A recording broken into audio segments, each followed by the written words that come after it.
I made a remark that I'd always heard it, but now I knew it. And Dr. Rollins asked me, what did I mean? And I said, well, I've always heard you couldn't carry your money with you. And I looked, and they didn't have pockets. I know that's weird, but I was trying to take in everything I could see. I must have thought I was going to get back so I could tell it. And after I saw them, my next experience was walking down a lane that had colors on both sides, just brilliant colors. I have dabbled in art, and or Rembrandt, either one could not reproduce those colors. They were so bright.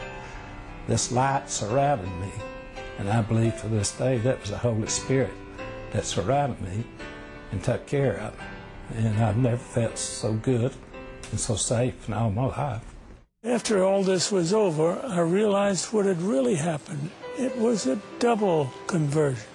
Not only had this make-believe prayer converted this atheist on the floor, it had also converted this atheist doctor that it was working on him. That's the only reason I can appear to you here now, to tell you that there is a life after death, and it ain't all good. I was a 38-year-old college professor, and I taught art, and I had taken a group of students and my wife, and we had gone around Europe, and we had just done a 3-week tour, and this was the next to the last day. And we were in Paris, and at 11 o'clock in the morning I had a perforation of my stomach. When this happened, the pain was the most acute pain I'd ever experienced in my life, and it just dropped me right down to the ground.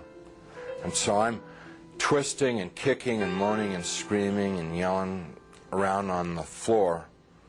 And my wife called the desk, and they called an emergency service. A doctor came, and he called an ambulance because he knew what was wrong. And they took me about 8 miles across town to the public hospital, to the General Hospital of Paris, where I was taken into emergency, examined by 2 more doctors who knew exactly what was wrong with me, and then they took me away to the surgery hospital, which was a couple blocks away. And I was parked there because there wasn't any surgeon available to do the surgery. And so there I lay for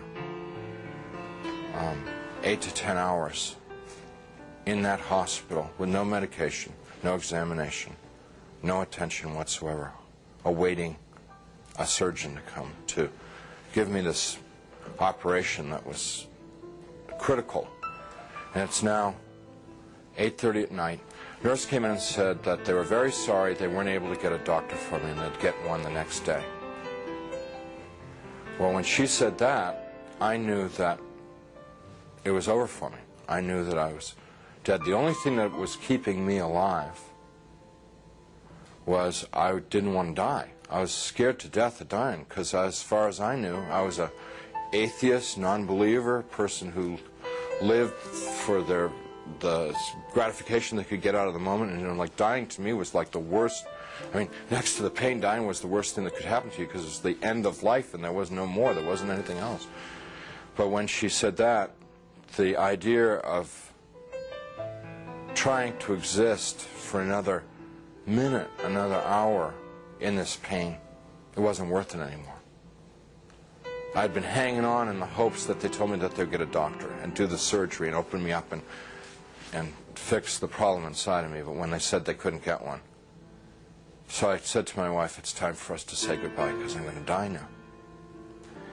And she got up and she put her arms around me. I'm lying in the bed, and she told me how much she loved me, and I told her how much I loved her, and this makes me really sad to think about this. And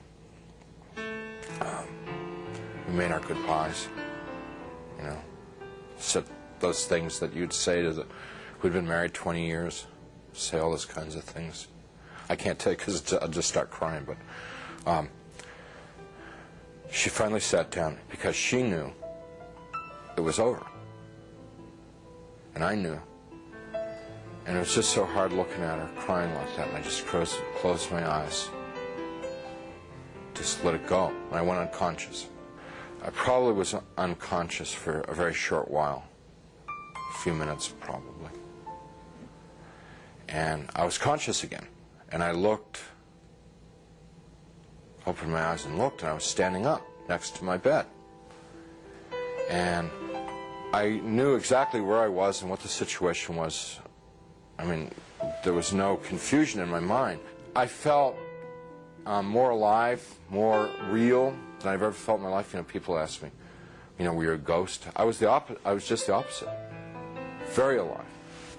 As I'm looking around the room, I see that there's, underneath the sheet on the bed, there's something under the sheet, a body.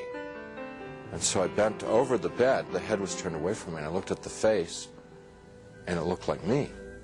But that wasn't possible because I was standing there. I'm alive, I'm great, you know. I mean, I'm more than great. I'm like, you know.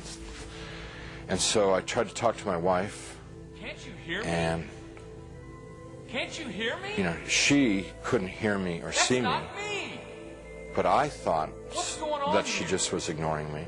So I got very angry at her for ignoring me, for not paying attention to me. And I'm screaming and yelling at her, what's going on here? Why is this body in the bed that looks like me, and how to get there and stuff like that? And I had a sneaking suspicion that the body in the bed was me. But I didn't want to think about that because that was too scary. So I'm getting really agitated and upset because this is all too weird. You know, this can't be happening. It's impossible. I've got a hospital gown on, and it's like really, everything's really real. And I hear people calling me outside the room, and they're saying to me in soft, gentle voices, Howard, you got to come with us now. Come quickly. Come out here. So I go over to the doorway of the room, and there's people out in the hallway, and they're the hallway's dank. It's gray. It's not light or dark. It's just gray, and they're all in grayness, and they're men and women, and what they're wearing might possibly be hospital uniforms.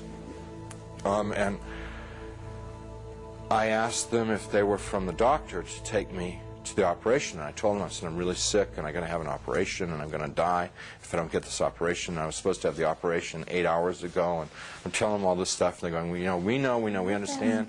You know, you got to come quickly. Howard, come out here. Howard, come quickly. Come with us. Howard, we've been waiting for you.